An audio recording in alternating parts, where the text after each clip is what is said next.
ထိုင်းစာမှာအတန်တုံးက9မျိုးရှိရယ်အတန်တုံးက9မျိုးရှိရယ်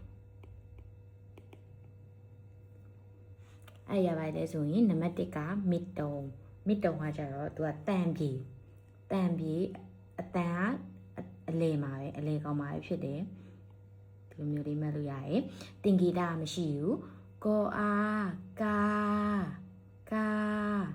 အဲ့လိုမျိုးအတန်မျိုးပေါ့နော်အတန်အလေမှာပဲရှိရယ်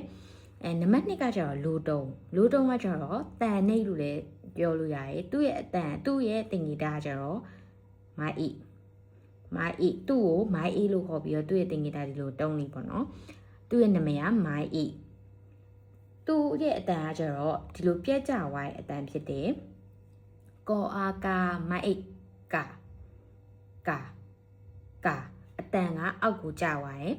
အတန်လိုထုံဘလို့ရှိရင်နောက်ထပ်နံပါတ်3ကကျတော့ falling tone အတန်ဖြစ်တယ် falling tone ကိုကျတော့တက်ကြတန်လို့ခေါ်လို့ရတယ်သူ့ရဲ့အတန်ကျတော့ဒီလိုတက်ပြီးမှကျသွားတာသူ့ရဲ့အတန်တင်ဂီတာကမိုက်ထိုသူ့ရဲ့အတန်တင်ဂီတာဒီလိုလေမိုက်ထိုကောအားကာမိုက်ထိုကတက်ပြီးမှကျသွားတာသူက falling tone ပြီးတော့နံပါတ်4ကကျတော့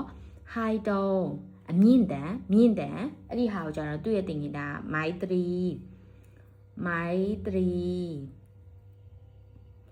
ကောအားကာ